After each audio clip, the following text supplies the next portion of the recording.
Hi. Welcome to the A Girl and a Computer podcast. Are we going to call this podcast? I don't know.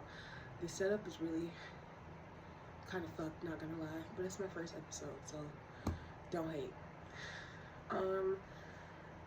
My objective is basically just to talk, because I'll be having a lot of shit to say. Don't have a lot of storage on my phone, so I'm going to try and keep it to about 20 minutes. And I'm not even going to edit it. I'm just going to fucking post it. Look. So, this is raw. This is real. I'm coming at you at 12:01 a.m. July 18th or 17th. Love it. Hate it. I don't give a fuck. So, let's just get right into it. Some stuff about me. 24. Recently just turned 24. June 28th. Cancer season, yep. Queer, still figuring things out in that department, but definitely queer. Okay, peep the fucking headband. And I just like to talk about shit. I like to get deep. I like to talk about theories I have. I like to figure out like hard topics and stuff, and just really come to my own conclusions. Really, I do research stuff and I do look stuff up and stuff like that, but I try to go based off, I try to develop a lot of my ideas and values and morals based off experiences, and I feel like I'm a pretty good person, so I would say that my moral compass is aligned. I feel like I'm exactly where I want to be in life. I don't feel misaligned at all. I do feel like there are some things that I probably am missing out on and I'm not getting to experience, but with time I'll get to experience those things, so I'm not gonna like beat myself up about it. And yes, I also have this level of patience with myself and with this process that I call, life and experiencing. So yeah, I try to be as level-headed as possible, but I'm not perfect. I get anxious, I get scared, all that stuff. Yeah, like for instance, let's just jump right into it. I kind of got stood up today by a woman that I asked out, that I met out at a club. And you know what? Like, I should stop trying to meet people at clubs and at bars. But, like, I can't help it. Like, I be out all the time. And there's other stuff I like too. Like, I love art. I love, like, music. I love, like, just creativity in general. And I go out in these spaces because there are a lot of creative people in these spaces. There are queer people in these spaces, people that I can relate to, people that I can build community with. But it's like this search for love, this never-ending search for love that I'm on, have yet to really see it bear fruit from the clubs, right? From the bars.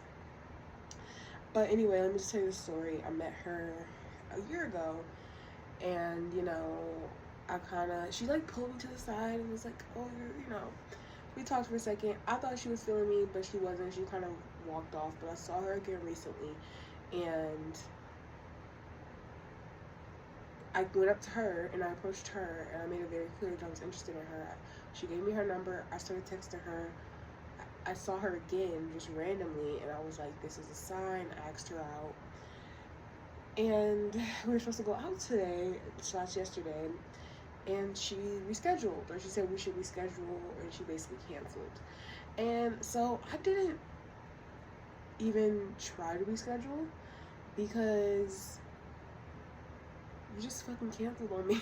And it might be a pride thing. It might be like an ego thing where I'm low-key just kind of butthurt about it. But, like, I'm at this point where I have a lot of other shit that I'm focusing on in my life. So, like, I really would like for the process of dating to be not as taxing and not make me feel any kind of way. I would rather it be light and enjoyable. And so for someone to just, like, you know, well, she was very communicative about it. She wasn't like an asshole about it, but it was just kind of like, you know, I didn't like that, basically, and I'm allowed not to like things, right? Like, we made plans, we set up the whole thing, we had a time and place, wherever the case may be. I understand things come up, but it was like, yeah, we should reschedule, but there was like no, like, when are you free, you know, like, none of that.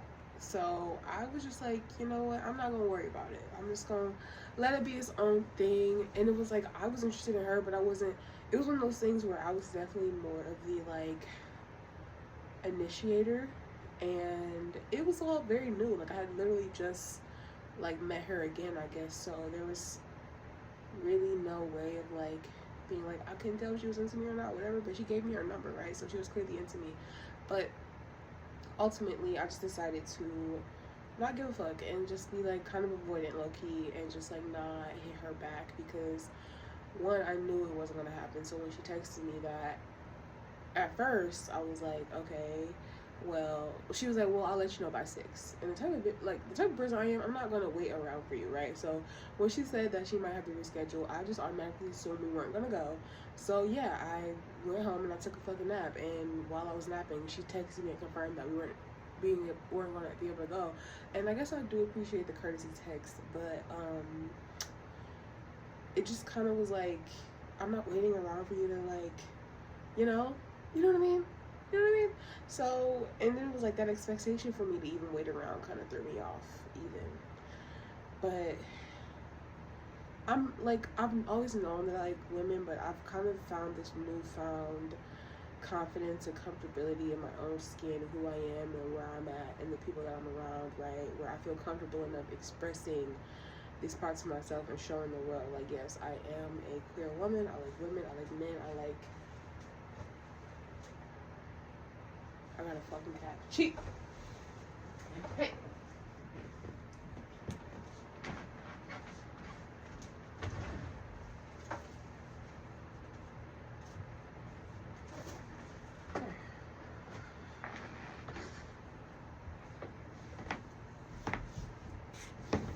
Come here, Cheese.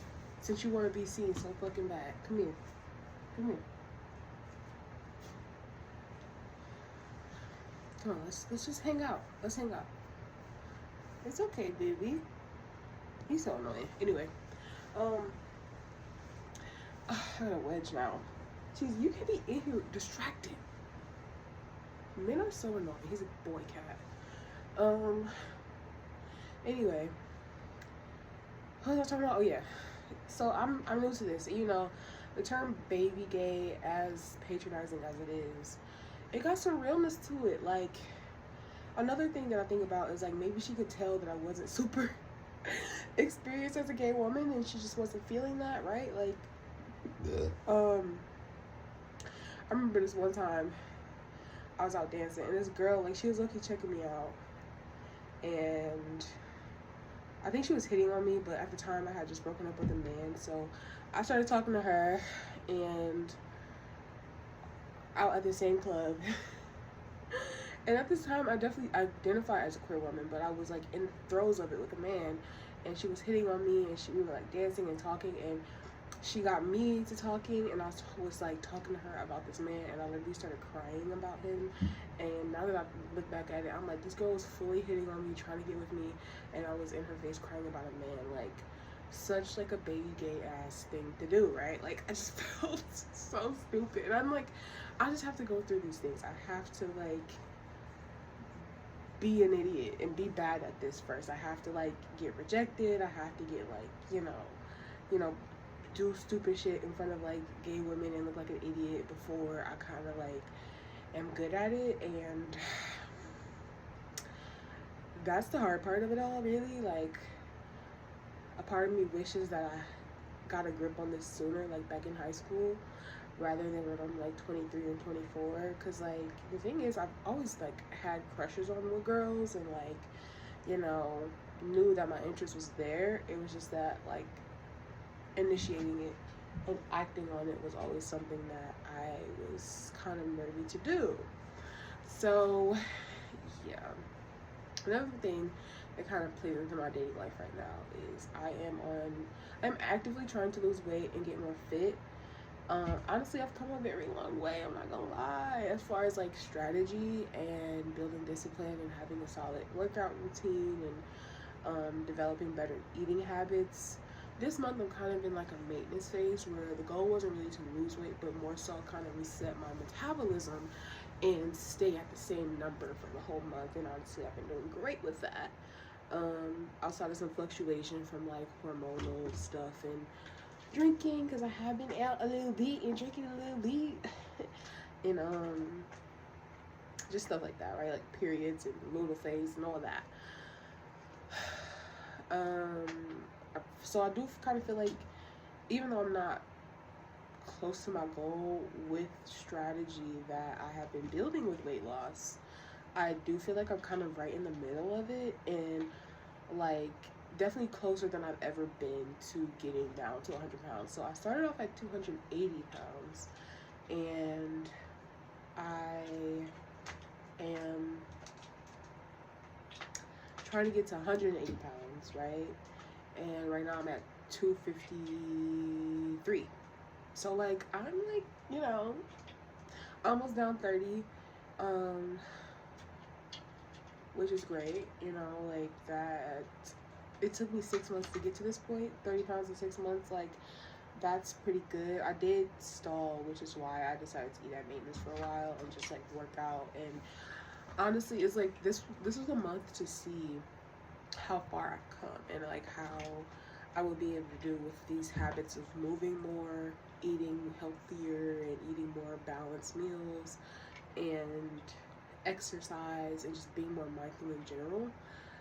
These last 6 months of habits, if I wasn't tracking them intensely, if I wasn't like hyper fixated on them for the past 6 months like I have been, will they be able to carry over into a month where I just wanted to like live and exist and wasn't so dead set on this goal, right? Where I just kind of let myself maintain for a little while rather than like chip away. And honestly, this month, like I definitely have been moving a little bit less, but I've been like on top of workouts for the most part. My step goal hasn't been like the best, but I still like get it like more than I have, you know, years before when I wasn't paying attention to it. And I'm just, what I'm trying to say is basically these past 6 months have definitely set me up to where I don't think I can go back to living the way I was, because a day where I don't get at least like 5K steps in feels like a weird ass day where I didn't do shit and I felt unproductive. A day where I didn't have at least one vegetable or like one hot, healthy, macro friendly meal, like I feel weird. A week where I don't work out is probably gonna be a bad fucking week. I love Pilates, I love going to the gym, I love going to my gym and hitting the fucking steam room, and I just love taking care of myself now. I love like pouring into me, and so I'm glad that I spent these past 6 months not only losing the weight, but like figuring out how to incorporate healthy habits into my life to where now they've become so normal that even when I'm technically taking a break, it's like it's still something that I prioritize on a daily basis. And it's like I may not be going as hard as I usually would, but I'm still showing up, right? Like today my step goal is 7.5K steps, right? I've been averaging like 7,000 a week, which is like fine, you know. It's not 10K, it's not 7.5K, whatever, but it's still better than nothing. And that just shows me like even without trying, even without putting the utmost effort in like I have been, I'm still able to kind of maintain like getting good, you know, a good amount of steps in. And with food, you know, at the beginning of the month, which, you know, the beginning of the month, it was just after my birthday, I was gifting a bunch of like pastries and sweets, eating them the fuck up. Okay, I was eating like cinnamon rolls, cupcakes, ice cream, and cookies, and all this shit that I was gifted, right? Like my friends gave them to me. And so yeah, it was a day where, you know, I track everything when you're like on a weight loss journey, even if you are maintaining. I just wanted to see how I would eat at maintenance. So annoying sometimes. Okay. Um, I just want to see how we eat at maintenance, girl. That first week, 4,200 calories, 3,500 calories, 3,800 calories. Like, bitch, I was eating, okay? And you know what? I stayed at my maintenance the whole time, or my, my number, 253. But like, you fluctuate. So it was between 253 and 258. So like, low is 253, high is 258. And then, bitch, last week, because of my period, I hit 260 again. And I was like, bitch, got scared. So I started cutting a little bit, just a tad. This week, I'm kind of like cutting, but still eating a decent amount of food, more than I was when I was cutting for real for the past 6 months, from December to June. But back in when August starts, we're back to the cut. We're back to the hitting that step goal every week. 7.8K actually, because we're going up to 8K. 8K average a week, and working out, which is, the steps and the working out is pretty normal. It's just the food that I tend to kind of struggle with. But I've been doing way better than I ever in my fucking life, honestly. Also, like, just been feeling really confident and good in my skin, and like, I deserve this body that I have been working so hard for. Like, I'm gonna probably, I don't know if I'm gonna edit this. Maybe I will. Probably I will, because I think my ass was out like that boy, so y'all can't see that on here. Sorry. Just the other app. That's another website. Anyway, I'll probably edit some pictures in of me feeling confident in my body at 253 and wearing clothes and feeling comfortable in them, and just clothes fitting differently, and just me feeling overall better, and even some pictures of what I looked like before when I was 280, still a bad bitch, right? Still that girl, just, living differently, right? Like, still that girl, still a bad bitch, still knew my, still knew that I was that, her, all that, but just living a little differently than how I am now. Anyway, back on the topic of dating, let's talk about men.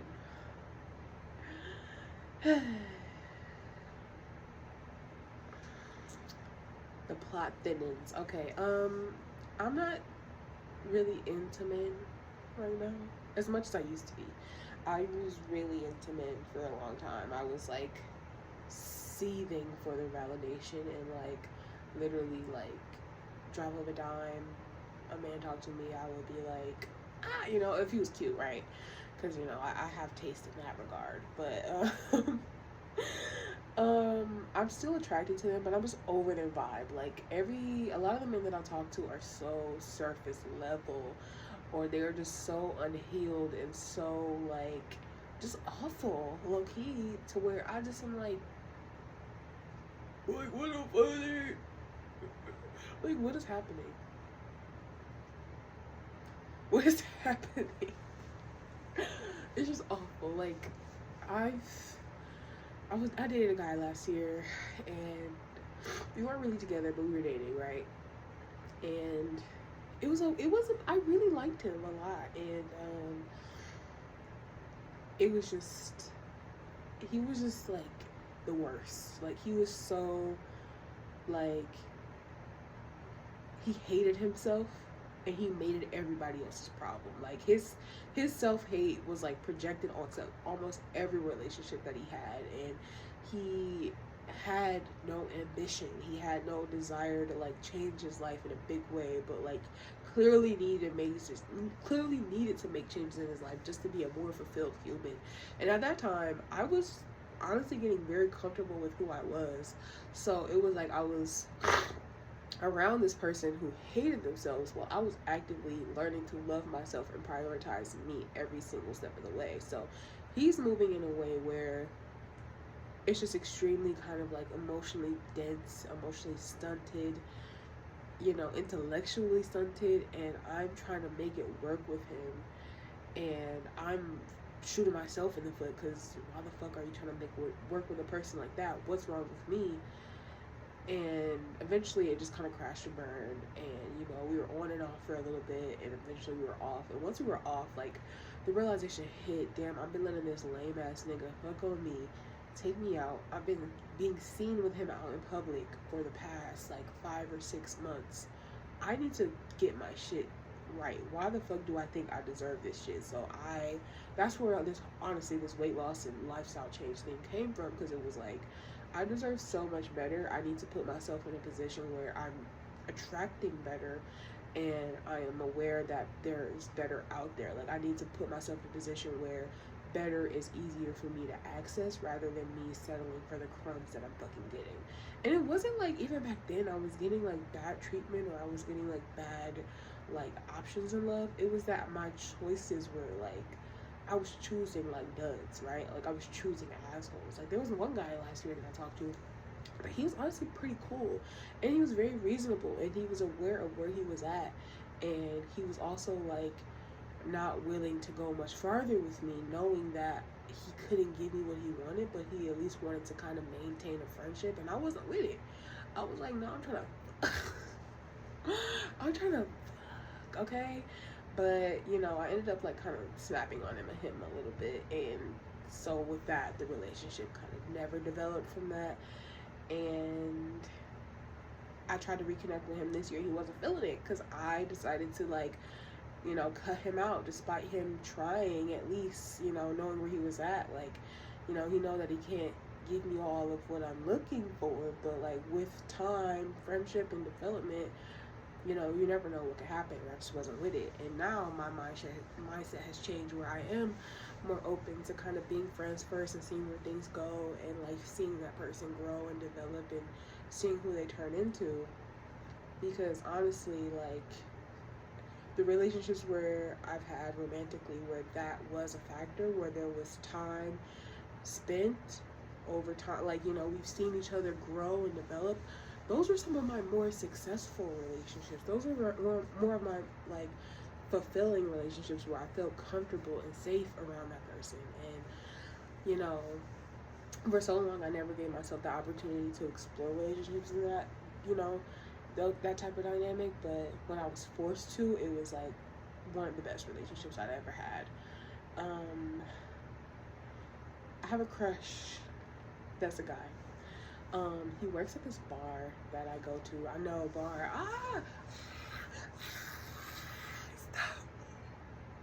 Stop. The bars. The fucking bars. He works at this bar that I frequent. I will actually be going there tomorrow/today, because they have like this thing that I've only been to once, but it was fun when I went. Anyway, he's a DJ there, and he also works at the bar. And he's like this creative, like hippie dippy type dude, and I'm a hippie too, bitch. I be on my hippie shit hardcore, okay? Bitch, I be touching the grass, I be smoking weed, I be doing mushrooms, like I be on my hippie shit. But I'm also kind of like materialistic, in a sense where I love my comforts, and I love luxurious things. I love expensive trips. Bitch, you will never catch me in a tent, okay? I'm gonna be in that motherfucking like luxurious ass cabin with a AC, a heater, a shower, probably a hot tub somewhere. Like, bitch, I don't play that. But I do like connecting with nature. I do like being outside. I do tap in spiritually and all that type of stuff. And I do try to create just kind of this vibe of overall peace and relaxation and tranquility in my life. And with that being said, like, I think I'm attracted to him because I see that in him, and that's a part of me that I know that I have within myself. And also, he's hot. Like, he's my type, bitch. He's my type. He's like probably like 6 foot, brown skin, like facial hair, like a little afro going on, and he got like a cute little goofy smile and shit. And I'm just like,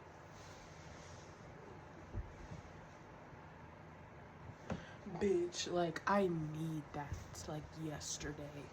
I need that like fucking yesterday, bitch, and I'm not even joking. And have I made a move? No, I haven't. And it was crazy because I saw him outside of his work one night while I was out with my friend. And on this night specifically, while I'm out with my friend, I'm like complaining to my friend. I'm like, I need to get like put through the floor, like beat down to the ground, not in that way, but in the other way. Like, I need that so bad. And then I just saw him out, and I was just like, and then me and my friend started dancing, and like he started dancing too, and I'm like, is he like signaling, okay, words, that he wants to dance with me? And my friend was like, I don't really know, like his body language is kind of off, like I don't know, or whatever. And like, you know, this friend has good intentions, I know, but I felt like that probably wasn't the right question to ask him per se, because this friend meets a lot of people online, and I am more so like, at this point, I would prefer meeting people out in public. So honestly, I feel like he definitely was trying to signal that he wanted to like dance with me, or at least talk to me, and I just was like too nervous to do anything. And so I ended up not dancing with him at all, and just kind of like lingering the whole night, like watching him. And then like I ended up leaving, right, because it was just like, this is getting out of hand. But I've talked to him a few times, and like he recognizes me, he knows what I look like. So I've just kind of been like waiting, you know. I'm a waiter, bitch, towards Venus, like long haul, slow earn ass bitch. Like, I'm just like hoping that he realizes like, damn, she low-key kind of bad, and like we in close proximity and shit. Like, this is like, I should like push up on it, right? Because I don't, when it comes to men, I'm not gonna lie, I am not doing none of the pushing up on for real. Nothing too crazy. If I do, it's not ever gonna be anything too crazy. It's gonna be real, like subtle, bitch. And they gonna choose to pick up on it or not, right? But I'm gonna be there tomorrow, so I gotta show my face. I had a low power warning. Anyway, I gotta show my face. You know, I gotta show him that, hey, bitch, I'm still here. But honestly, dating in my state and my city for me, it's just not, it's not it. And like, I'm very fearful that I will never really experience a successful long-term relationship in my 20s. And by successful, I mean like, yeah, we go through things, maybe, yeah, we may fight, yeah, we may argue, but we also relate to each other, we also understand each other, we also make space for each other to be, you know, our true selves and who we really are to our core, and we show up authentically in the relationship. Like, I'm very fearful that's something that I won't be able to experience, at least romantically. I have a lot of that in my platonic relationships, in my family relationships, but I don't really have. If I get to experience in my romantic relationships, then the rug gets pulled out from under me like soon after, almost like, this is not the person you should be having that type of dynamic with, right? Like, every time I try to show up authentically with someone romantically that I'm interested in that way, immediately I'm being shown that I shouldn't, right? So I'm just very fearful that that's something that I won't get to experience, because I would like to. I would. It's something that I think about a lot, but I'm not also like super focused on it right now, especially with men. Definitely more so focused on figuring out what it is I like. And that's another thing with this girl, where it's like, I know I like people who, like, I'm not a texter, bitch. I don't, like, I know social media and on being online is a big part of like culture and, you know, who we are today, but like, I want to hang out in person. I want to talk to you in person. I'm so much better like one-on-one, and like, I want someone who's down to hang out, like, you know, soon after meeting each other. I want someone who is comfortable with themselves and, you know, secure enough in who they are where they can meet somebody new and like just be who they are and not feel the need to put up a facade. Like, I know we're not always going to be 100% who we truly are when we first meet somebody, but at least, you know, at least 80% of who you really are is showing, right? And then over time, that other 20% shows, and now you're like 100% being authentic. And it's so much easier said than done, especially with like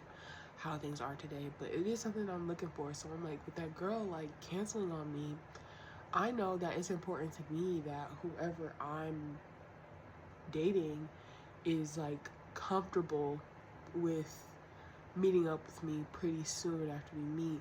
And also, if they do have to reschedule, they're proactive and they initiate, right? Like when we're going to reschedule, how, where, right? Like she wasn't on that. So I'm like, fuck that, bitch. I'm not taking you back. You cute, but like, bitch, it ain't even that deep.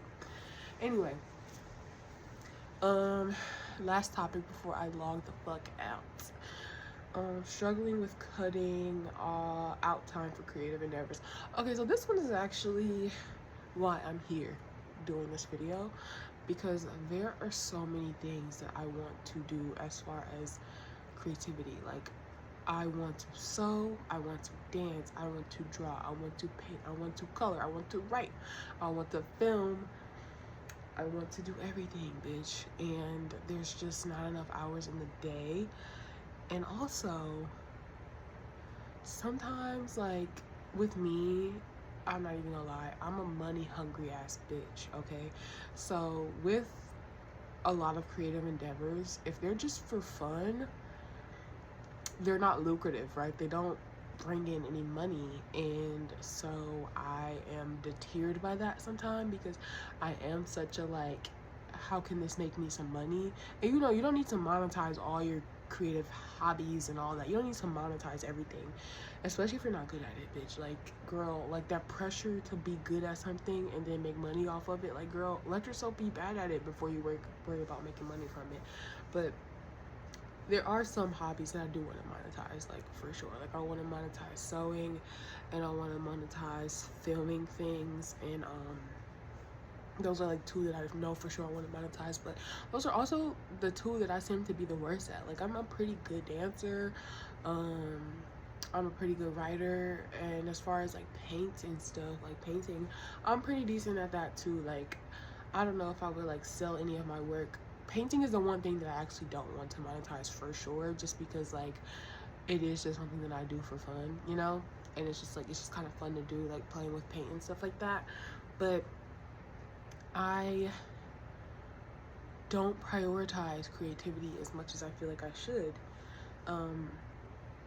because, you know, creativity isn't always lucrative, right? It's not always a money maker. It's not always where, you know, you'll see the most results, right? And so now I'm learning that sometimes it's just okay to create with the whole purpose and the whole goal for it to be simply for your pleasure. Like, your pleasure and enjoyment is worth a lot more than maybe the $15 you'll make out of this fucking, you know, painting you did or this piece that you made, right? Like, if it's something that you genuinely enjoy doing, take money out of the equation and think about how fulfilled you will be after doing it. And this thing that I'm doing right now, filming this video, is one of those things that I'm doing simply for my fulfillment. Yes, I am going to post it on YouTube. Yes, I am going to edit it, but I like editing videos, and it does make me a little uncomfortable knowing that people might see this on YouTube. But shit, you know, I have to get over that eventually, especially if content creation is something that I want to get into. So yeah, I mean, it is what it is at the end of the day. Speaking of creativity, something that I've been doing just for, you know, creating for the sake of creating and having fun, I've been coloring. It's low stakes, low energy. All you gotta do is pick a fucking page, get your fucking color pencils, crayons, and color. So this is one of the coloring pages that I finished recently. It's so fucking cute, yeah. It's so fucking cute. Like, all the colors. It's sickening. It's beautiful. It's actually supposed to be the same color as this, but I think I just didn't color match that well. But overall, I'm very proud of it. It's very cute. I was strategic about where I placed all the colors and everything, and it's not completely even done, as you can see. Like, there's still some coloring to do at the bottom, but I love it, honestly. It makes me want like a strawberry sherbet or something. But yeah, Another thing I have been doing as far as creativity, I have been taking dance classes on the weekends, and they're like cardio dance classes, but they also have been making me feeling like I'm getting better at dancing as like a former dancer. And by former dancer, I mean I used to dance in elementary school. I used to take dance classes, and I was like a praise dancer, and like was obsessed with my dance teacher. Like, bitch, how did you not know you were gay? Girl, get the fuck out of here. Anyway, but in the fall, I'm taking like a dance course, like a 6-week course, and I'm also going to take a sewing course after the dance course, because I took a sewing course back in 2022, and that was so fucking fun. I learned so much about sewing. But I fell off of sewing because I really don't have the space for that. I mean, I'm making space for it, right? But before, I didn't really have space for it, and I would like set up in my kitchen, and then I would have to clean up in my kitchen as well, and I'm like, or my dining room, and I'm like, bitch, I just want to sit down and have a little fun for a second. Why is, like, it's like a too hot, the stakes are too high. Like, I have to clean after this, I have to clean before this, I have to set up after, I don't have any space in my own space, my room right now, where, you know, well, before, where sewing was like easily accessible to me. But there are spaces out there where sewing is easy accessible. Like, I was looking online, and there's like a place that is like a sewing, like open sew, where you go and, you know, there's people sewing, and they're just like sewing for the hell of it. It's not even them teaching you. They have the supplies, they have the space for it, and which means there's a community of people out there like me who like to sew, who don't have the space to do it. And I am not taking that opportunity simply because it's not lucrative, right? Or because I'm not good at it, I'm not seeing results right away. And it's like, girl, nobody was good at what the fuck they're good at now when they first started. They may have enjoyed it a lot and wanted to be good at it, but they're not good. They weren't good at it. They had to get good, bitch. You think Beyonce always sang like that? You think she always danced like that? You think she always knew how to fucking direct the whole fucking show like that? No. She had to learn how to do that after 25 plus years of doing it, right? So I am being dealt that reality every single day, and also being faced with the reality that no one's gonna do it for me, and with a lot of this stuff, I'm gonna have to cheer myself on until I find the community of people who like to do the same things as I like to do, and will cheer me on and will guide me and advise me. Because I do feel like a lot of the people that I have in my life, they have creative endeavors, they have things that they like to do, but our interests don't necessarily align all the time. So I don't necessarily always feel comfortable talking to them about this type of stuff. So yeah, I guess we'll see. On the next episode of A Girl and Her Computer. Y'all like my computer? It's cute, ain't it? I think we will be talking more about weight loss and my progress with that from that point. Any new developments in my love life, and what creative habits I've picked up or endeavors I've picked up as I tried to. Oh, you know what we should talk about? We should talk about habit stacking, bitch. And building better habits to live a healthier lifestyle and fear of death. Let's just get straight into it, baby. Let's get straight into it. Anyway, I'm about to go to bed because it's 12:39 and I have to work at 9:30. So, bye.